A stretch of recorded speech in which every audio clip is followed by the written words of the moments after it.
చిన్న ఇవాళ చిన్న కాలం చేస్తున్నాడు. అసలు వాళ్ళ అభ్యర్థి గురించి రాయట్లా. పివిఎల్ నరసింహరాజు గారు నాకు మంచి మిత్రుడే. అతను ఏదో తప్పనిసరి పరిస్థితుల్లో అవాకులు సవాకులు పేలుతున్నారు. చాలా రైట్, బ్రతుకుతీరు, మనం ఏం చేయలేం. కానీ నేను బాధపడేది కనీసం అభ్యర్థి గురించి రాయాలి సాక్షిలో. అది రాయకుండా శివరామరాజు దళాలు శివరామరాజు ఇలా ఇవాళ కూడా ఏదో కాలము నిన్న ఒక చిన్న చిన్న కాలమ్స్ నాకు ఎవరో పెడుతున్నారు. ఇదిగోండి సార్ ఇలాగా బెదిరిపోయిన రఘురామ అని. ఇప్పుడు మాట్లాడేటప్పుడు ఏదో సాడ్ ఇన్సిడెంట్, ఎవరో చచ్చిపోతున్నారు, ఎవరో చనిపోయినప్పుడు సంతాపం చెప్పామనుకోండి, జగన్ అవ్వలేం కదా, సంతాపప్పుడు సంతాపంగానే పెడతాం. అలాంటి ఫోటో ఒకటి తీసుకుని అడిలెత్తిపోయిన రఘురామరావు ఇలాంటి ఫోటో ఉన్నాడు. సో అలాగా తెగలనా వరకు రాసుకుంటున్నారు. సో ఎనీహౌ నేను ప్రజల్లోనే ఉన్నా. వీళ్ళు చెప్పిన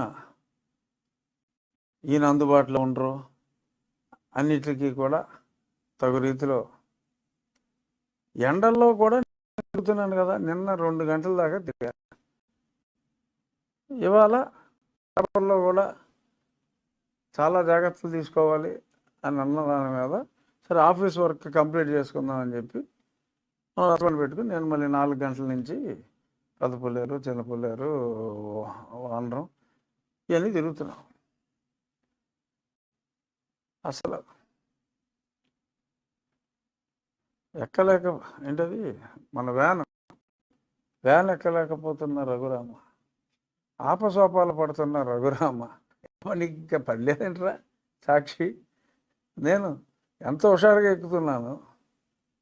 ఎక్కడ అంబేద్కర్ గారు విగ్రహం దూకి మరీ వెళ్ళి దండేస్తున్నా, సీతారామరాజు గారి విగ్రహానికి దండేస్తున్నా, ప్రతి కూడల్లోనూ నేను దిగి అందరినీ కలుస్తున్నా. సో మరి వాళ్ళు అలా ఆత్మతృప్తి కోసం అంటే దారుణమైన పరాభవం కళ్ళెదురుగుండా కనపడుతున్నప్పుడు ఆ సాక్షుడు అలా రాసుకుంటున్నాడు. బట్ నా మనం ఏంటంటే మరీ అక్రమ సంబంధాన్ని అంత అడ్డగోలుగా బయట పెట్టుకుంటే చూసే వాళ్ళకి కూడా బాగోదు. కొంచెం పీవీఎల్ గురించి కూడా రాయి. ఎంతసేపు నీకు భార్యకి ఇచ్చిన ఇంపార్టెన్స్ సరే కొన్ని పదాలు మనం వాడకూడదు. సో నా విజ్ఞప్తి ఏంటంటే సాక్షికి మరి పీవీఎల్ గారి గురించి కూడా కొంచెం రాస్తే బాగుంటుంది. అక్రమకి నేనేమి ఇంపార్టెన్స్ ఇవ్వద్దంటలా, సక్రమకు కూడా ఇంపార్టెన్స్ ఇచ్చి ఇద్దరిని సమానంగా చూసుకోరా సాక్షి అని ఒక విన్నపం. ఏంటేను లేకపోతే లేదు. ఇంకేమన్నా చెప్పాలా సాక్షికి? సరే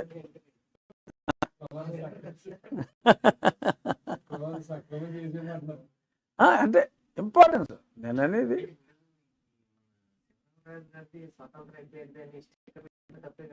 క్రైమ్ తప్పు కాదు, ఇట్స్ ఎ క్రైమ్.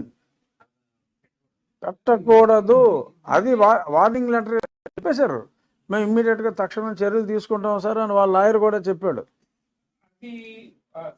స్వతంత్ర అభ్యర్థి కాకుండా ఆల్ ఇండియా ఫార్వర్డ్ బ్లాక్ అనేది ఏంటంటే ఈయన తీసుకెళ్ళాలి పబ్లిక్ లో. ఆల్ ఇండియా ఫార్వర్డ్ బ్లాక్ అభ్యర్థిగా పోటీ చేస్తున్న నన్ను గెలిపించమని ఓట్లేయాలి. ఆల్ ఇండియా ఫార్వర్డ్ బ్లాక్కి ఒక ఫ్లాగ్ ఉంది, ఆ ఫ్లాగ్ వేసుకోవాలి. సరే ఆ ఫ్లాగ్ వేసుకోకపోతే but all India forward bloc అభ్యర్థి అతను.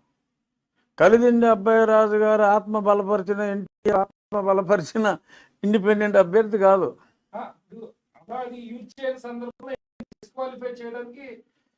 యాక్చువల్గా అయితే డిస్క్వాలిఫై చేయొచ్చు.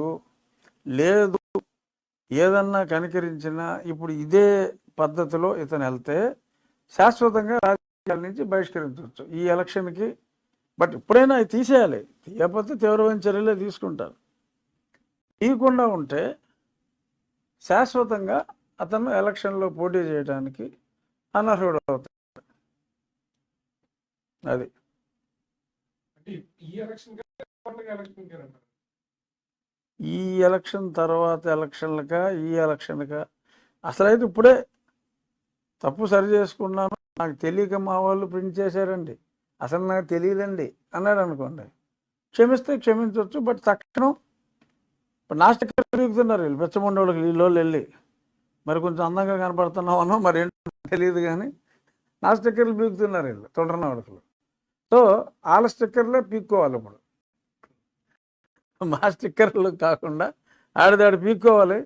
అది పీకేటప్పుడు నాది కూడా పీకుతాడేమో నాకు తెలియదు. సో చూద్దాం, ఆడిదాడు పీక్కోవాల్సిన అవసరం అయితే ఉంది అంటే స్టిక్కరు. సో వేసిన పోస్టర్లో స్టిక్కర్లు వాళ్ళ దాళ్ళు పీక్కోవాల్సిన అవసరం ఉంది. తప్పకుండా పీక్కోమని ఇన్స్ట్రక్షన్స్ అయితే ఇచ్చారు. చూద్దాం, మరి అతను వేరే పార్టీ అభ్యర్థి. సో నేను తెలియజేసేది ఏంటంటే ఉండి నియోజకవర్గ ప్రజలకు, అంటే అతనికి ఏదో ఓట్లు వస్తాయని కాదు, బట్ చెప్పాల్సిన బాధ్యత ఉంది కదా, సాక్షుడు అదే పనిగా రాసుకుంటున్నాడని. స్వర్గీయ రామచంద్రరాజు గారి ఆత్మకు, స్వర్గీయ ఎన్టీఆర్ గారి ఆత్మకు, ఆల్ ఇండియా ఫార్వర్డ్ బ్లాక్ అభ్యర్థి ఏంటది వేటుకూరి వెంకట శివరామరాజుకు ఎటువంటి సంబంధం లేదు. ఆ పార్టీ వేరు, ఆ పార్టీ లెఫ్ట్ భావజాలం. మరి ఈయన లెఫ్ట్ భావజాలానికి వెళ్ళినప్పుడు మా గారి ఫోటో